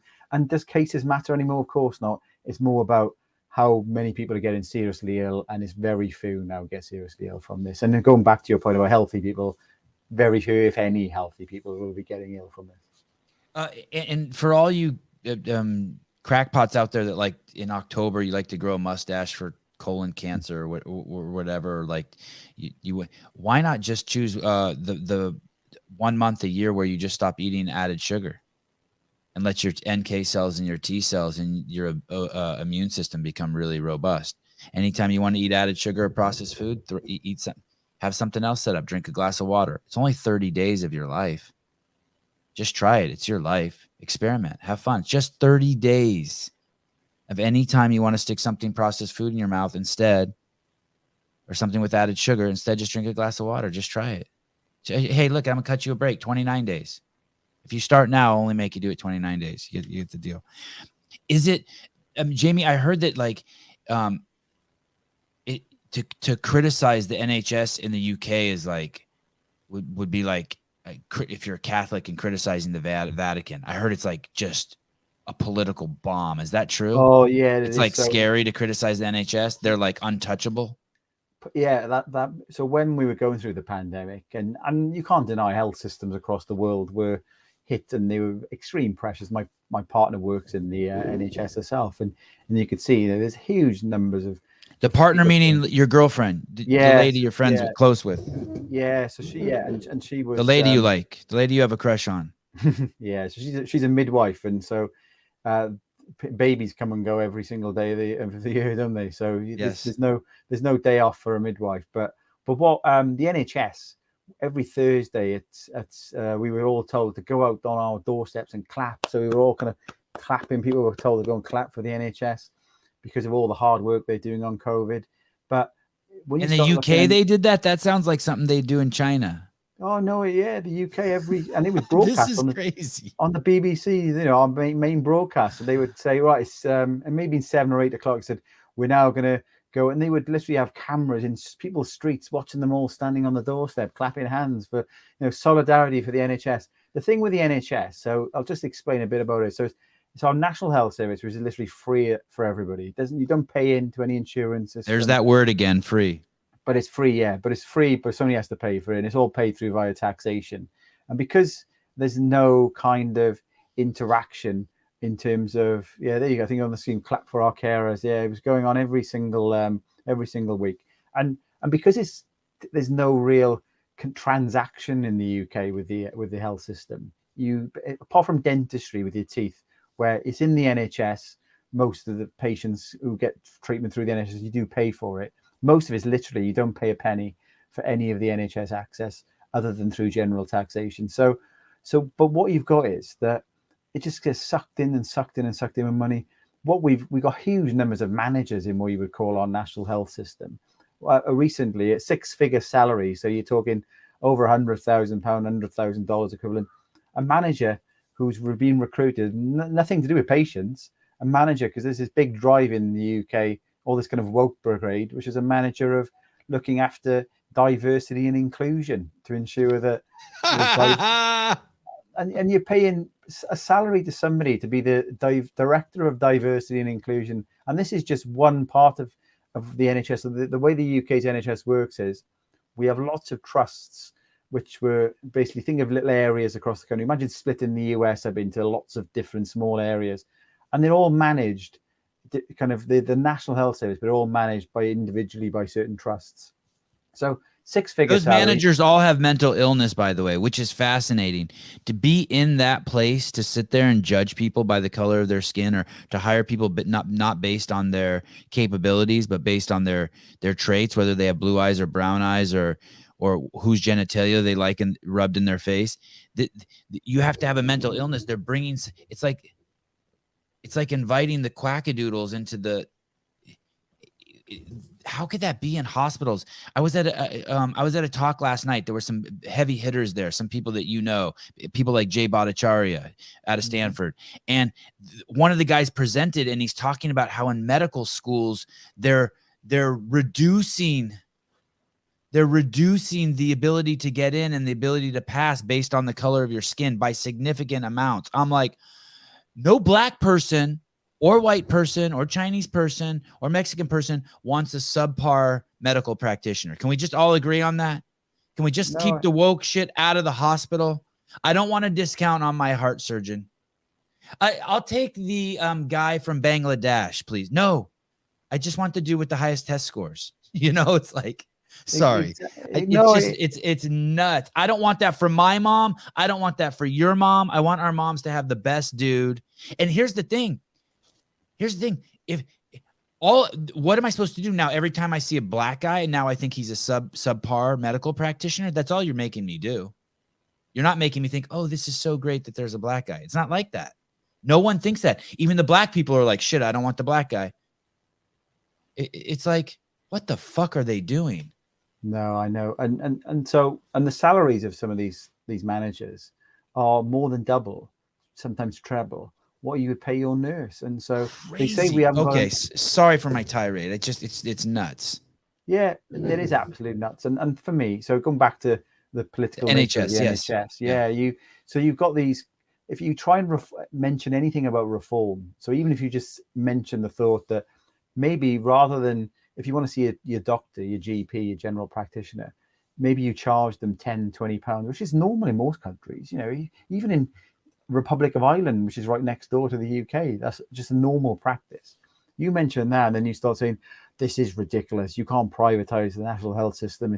It's free for everybody. It should always be free for anybody.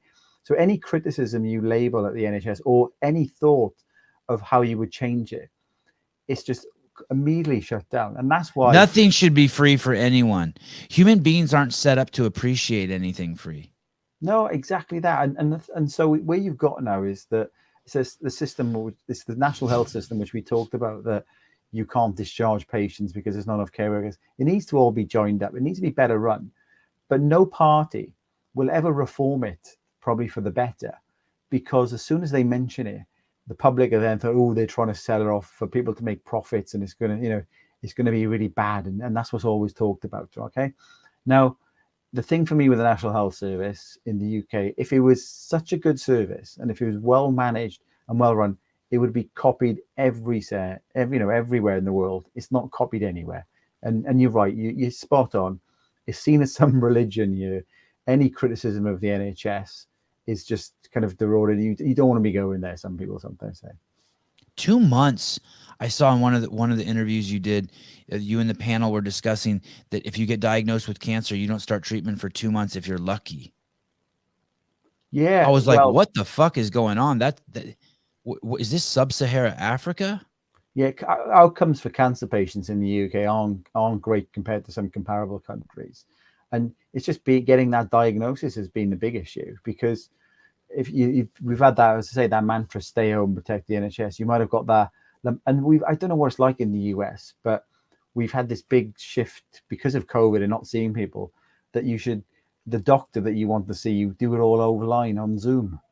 Now we had a little bit of that. Yeah, we had and now it's gone away. Now it's like you can go back in, but we were lied to in the United States. The Obama administration, and I fell for it too.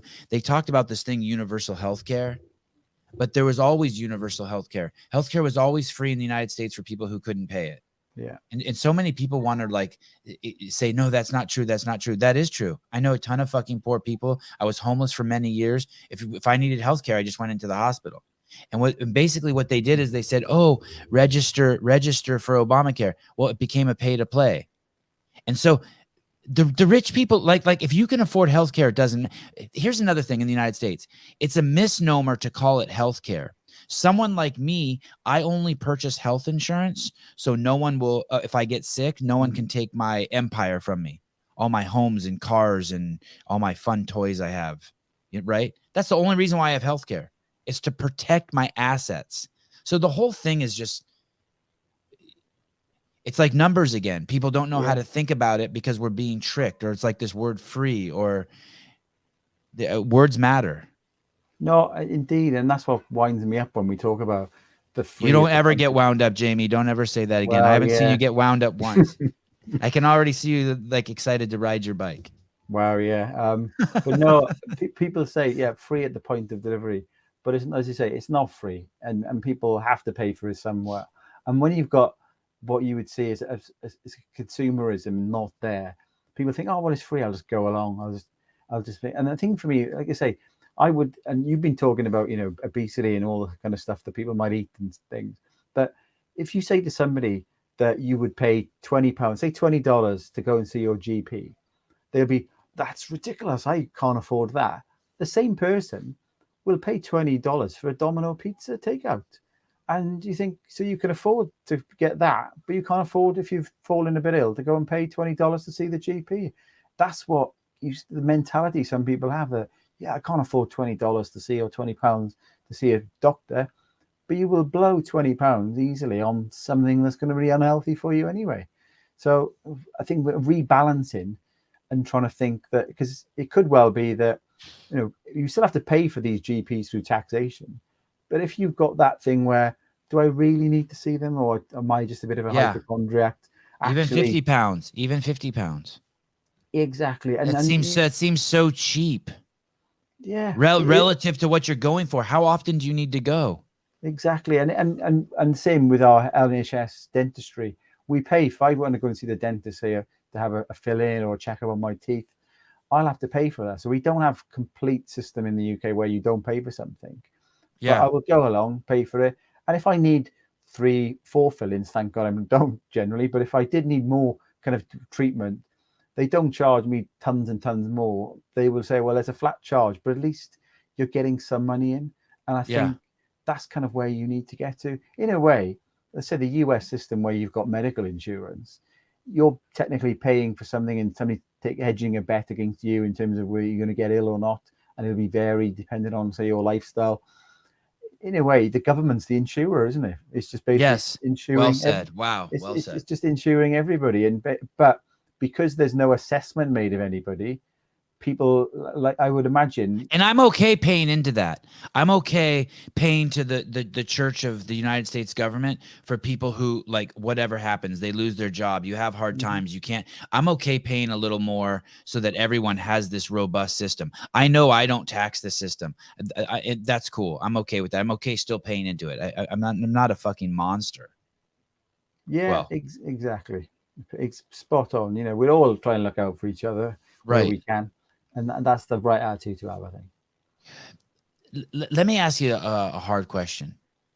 Maybe it's not hard. You said you got the vaccine.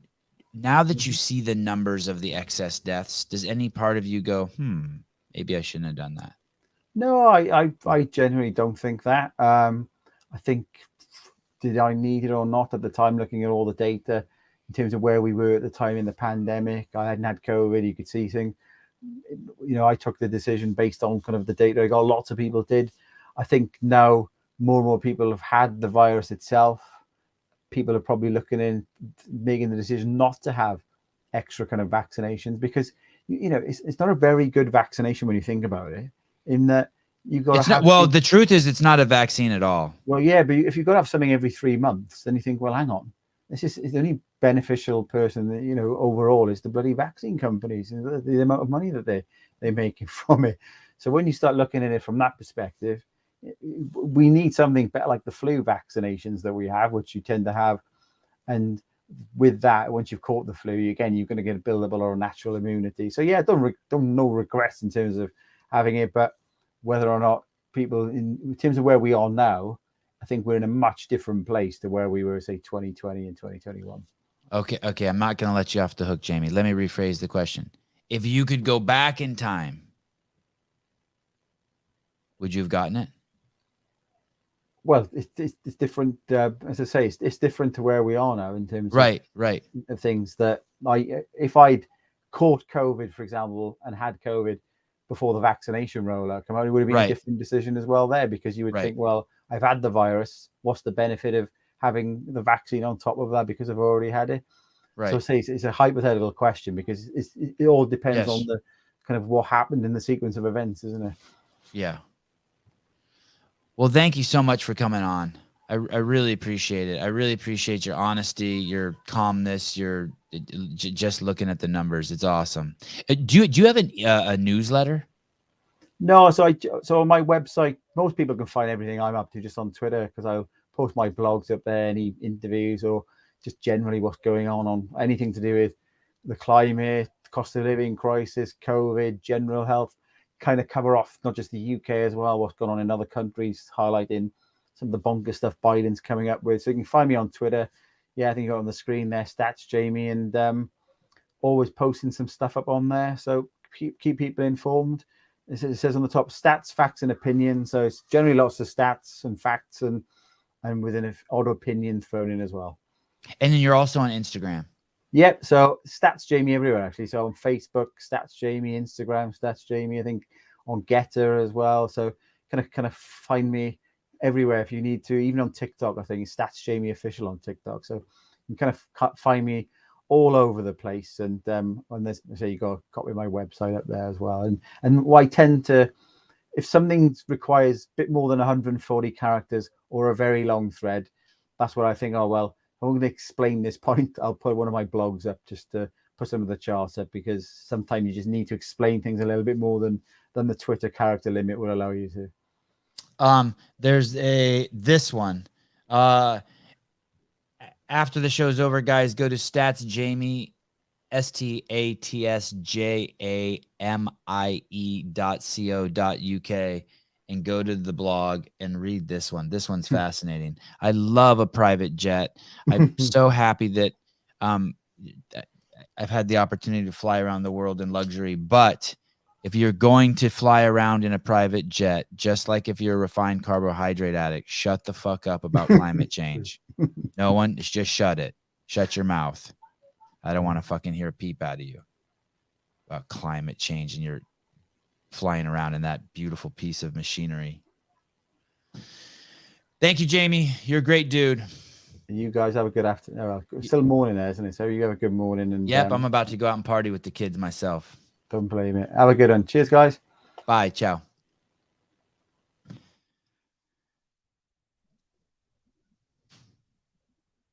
Well, that was cool. Yeah. You don't want he's a tightrope walker. I like it. I'm impressed. Yeah. I feel like he's probably gotten pretty good at it, considering he's been on so many shows. Bruce is talking about his ex-wife in here. What's this? My ex-wife is the same Travis being in the army. I had to.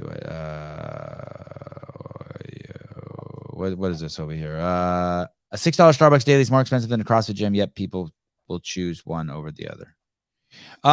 CEO shirt at Vindicate. Please. You know you want one. Please. Stop. Hoodies too. Stop. What? Say it again. Hoodies too. Hoodies too. Yes. At Vindicate and Life is RX. Oh, thank you, Kenneth. Kenneth, thank you for all the comments, by the way, that you put on YouTube and Instagram. And I see you out there, buddy. You're killing it. I went to a pretty cool party last night. Oh, yeah? Yeah. And there was Russell Berger was there and Dave Castro was there. And it was cool. I hadn't seen Russell in so long. It was so fucking cool seeing Russell Berger. That guy, Jay Bhattacharya, was there from Stanford. William Briggs was there. One of the greatest philosopher mathematicians alive today. Rodney Mullen was there. I hung out with Rodney for like over an hour and a half. That's a skateboarder? Yeah. World's greatest skateboarder. That was crazy. Yeah, we had a pretty passionate talk. Gary Taubes was there. Gary Taubes told me some crazy shit. We were talking about obese people, and I should have him on. I shouldn't speak for him, but he says that it's not their fault. There's nothing they can do. And I hated that. I was like, Gary, you can't say that. He's like, why? I'm like, you can't argue people's limitations for them. But man, he had some fucking interesting points. He had some fucking fascinating points. I told him I was dogmatic, and I can't do that. Say that again. Yeah, I'd like to hear what he has to say about that. That's weird. Yeah, Rodney was there. Me and Rodney and this dude who is 40 years in the DEA and this girl from Northeastern University who's 22. We sat like all hunched over in our chairs, like our heads were just like 6 inches apart from each other because the party was so loud. And we talked for an hour and a half. It was nuts. It was crazy. Rodney was telling crazy stories. Nothing having to do with skateboarding. All having to do with like, the world. It was cool. That's awesome. Who else were there? There were some other fucking pipe hitters there. There were some fucking pipe hitters from HQ there who still work there. I was surprised to see. Shit. Yeah. I don't know. I don't know if I should out them. I don't know if it's a good thing or bad thing that they're there, but it was really nice to see them. It was a crazy party. Greg gets mariachi bands for his house. What? Yeah, it's crazy. So there's this first, there's these lectures, right? Him and William Briggs give these fucking incredible talks. They're like 40 minutes each. Okay. Does he like go up on his fireplace and stand and then just like give this lecture? Yeah, he got a dais. He got a is that what those things are called? A lectern or a dais? Okay, a lectern. He had one. And what he got one from the old HQ office, and then we, like some people just went and borrowed. He knows the owner of the building and borrowed it from him. But then he had also ordered one on Amazon that me and this other guy, everyone there was a fucking pipe hitter. It was this guy, Will Wright, who's like 30 years super high-end cardiac radiologist. Me and him put that together, the other lectern, and let Greg choose. And then they go up there and lecture. And there's 70 people in there, and it's in his living room, yeah. And there's chairs. And the house is massive, right? Huge vaulted ceilings, crazy view looking out over the Pacific Ocean a couple miles away, all into this forest. I got COVID from Jamie, and then there's a plate of meat on the table, and that's it, with toothpicks everywhere. So like anyone can go by with a toothpick and grab like a piece of meat. And then this guy from Mijo shows up. That's a famous taco place in town. And he sets up this massive taco stand with all fresh guacamole, all that shit. And as soon as they're done talking, everyone goes outside, and he's got all these, and it's cold as shit, and the fog's rolling in, but he has these chimeneas. Do you know what a chimenea is?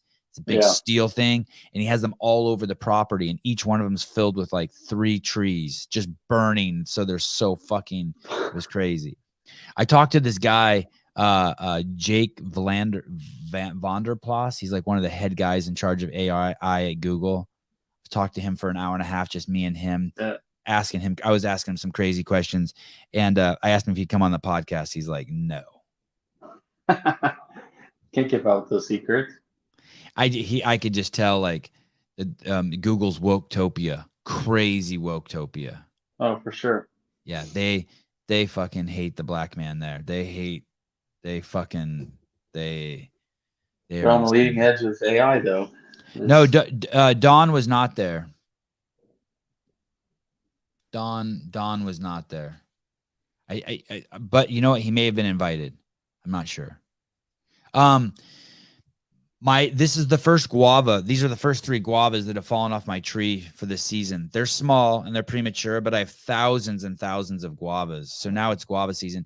We're still in passion fruit season 2. I get about 50 of these a day from my passion fruit vines, but these are going to start dropping. They're pineapple guavas. This one's little. I don't even know if it's ripe, but you basically you bite the top off and the fruit's in there. Okay. You just eat that? Yeah, and then you just squeeze it, kind of juice in your mouth. And it was just like, and then it's empty. It was just what the fuck? Yeah, cool, right? That's dope. Never had one of those. So sweet and so good. Yeah. Sevan, why don't you leave California? Well, I have 100 fruit trees on the property. That's good ass shit. You don't have any guava trees around where you're at? No guava trees. No trees, period. No trees, right? No trees? No trees. Anything green? Somebody brought some seeds, and they're like transplanting stuff here just in pots. They're trying to grow some greenery just for fun, just for morale. Soldiers? A soldier? Yeah. Wow, that's cool. No palm trees, no cactuses. No. Nothing. Lots of SUVs. Yep. I do have a bunch of pomegranate trees also. Yeah. I don't get a lot of pomegranates. I bet you this year I get like 50, but in the years past, I bet you I've gotten like maybe 20. Year before that, like 5, but I think they're doing better and better. I think Don got some balls. He must know that Sevi deals it out on the current CrossFit. To come on is brave. I hope you're going to hit the mother up with all the questions. I'm not. I'm actually not. I'm going to be. Well, I don't know. You never wanting know. to come back. What the fuck? Yeah, I don't know what's going to happen, but I will treat him with the utmost respect. There'll be no gotcha shit. I mean, some people think I'm playing gotcha with them.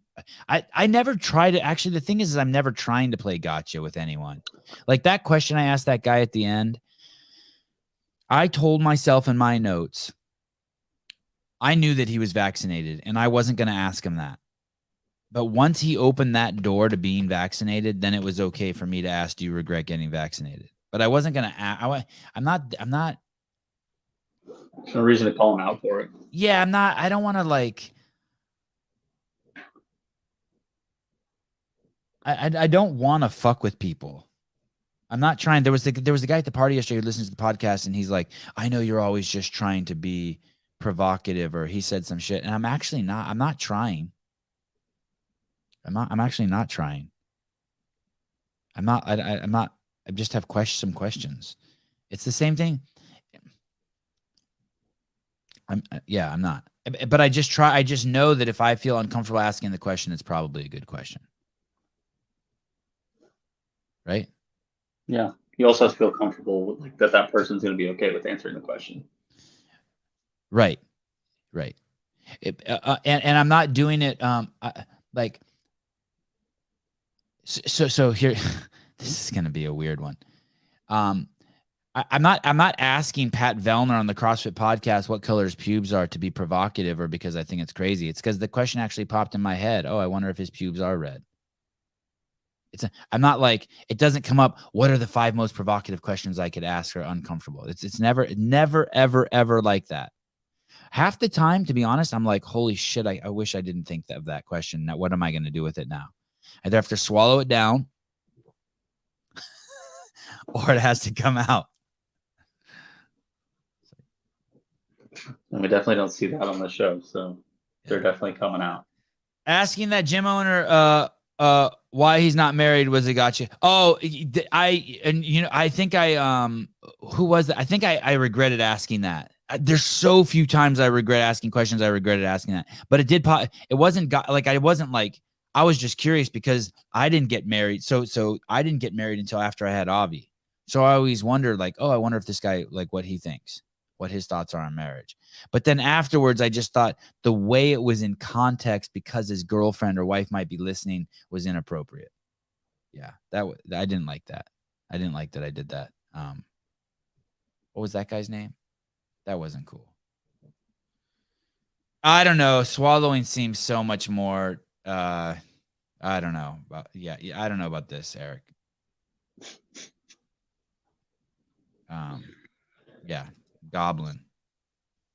Last night I was in bed, Travis, and I was actually thinking about the fact that we played that clip, and I had 2 thoughts. I thought, it's so funny. I thought, oh, I was driving home from the party last night. I thought, I can't believe I played that on my podcast. I cannot I think, because I get in these different moods. I'm like, what am I thinking? That this girl with giant tits is on there looking at the camera saying she's gobbling cock. It's like my mom watches the show.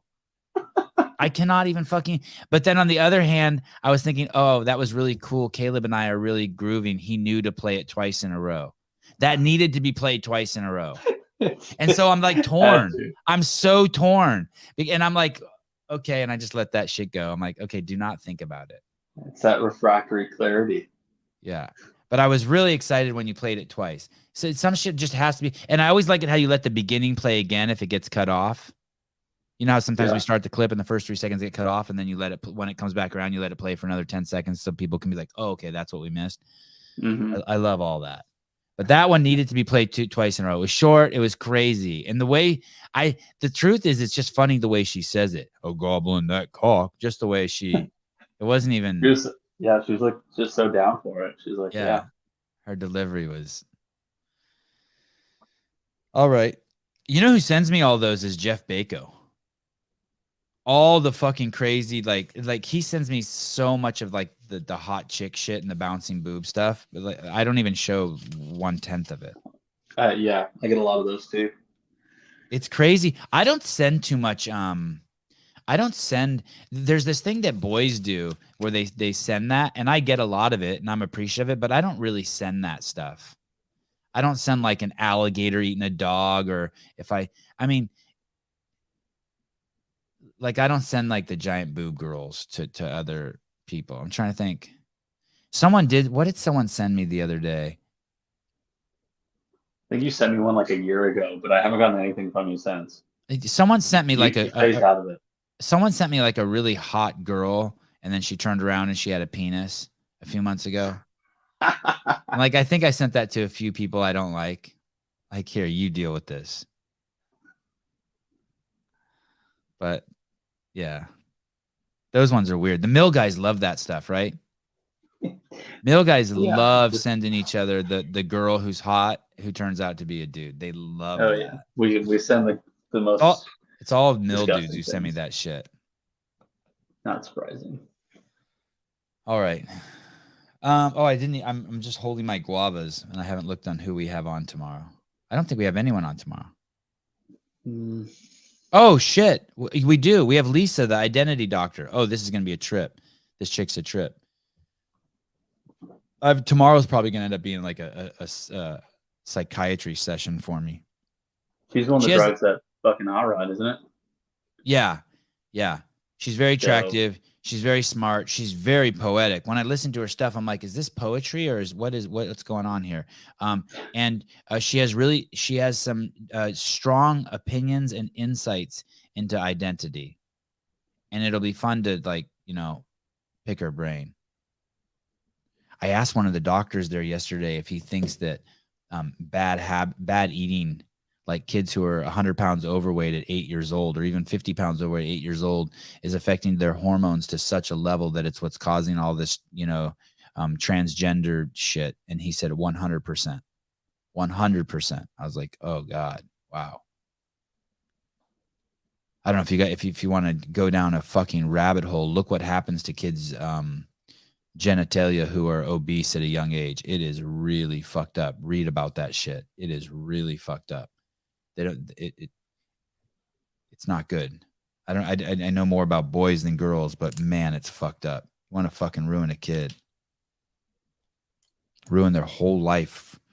Born a perfectly healthy child, and then by 7, because of what you fed them, you rocked them. I will try. I will tell you this: the craziest thing ever. This is weird to kind of tell this story and admit it on so many levels, but we talked for an hour and a half. And I want to say to him, hey, will you come on my podcast? But part of me thinks that what that does is that kind of, I'm afraid that he's going to jump to the conclusion that I want something from him. And I don't want to be that person. But then as I'm getting up, he's so nice. You can't. He says, could I get your phone number? And I felt some movement in my pants. And I was like, of course. So maybe we will. You can have my wife's phone number. Yeah, exactly. Maybe we will. Maybe we'll get him on. All right. See you guys tomorrow, 7 a.m. Pacific Standard Time with Lisa, the identity doctor.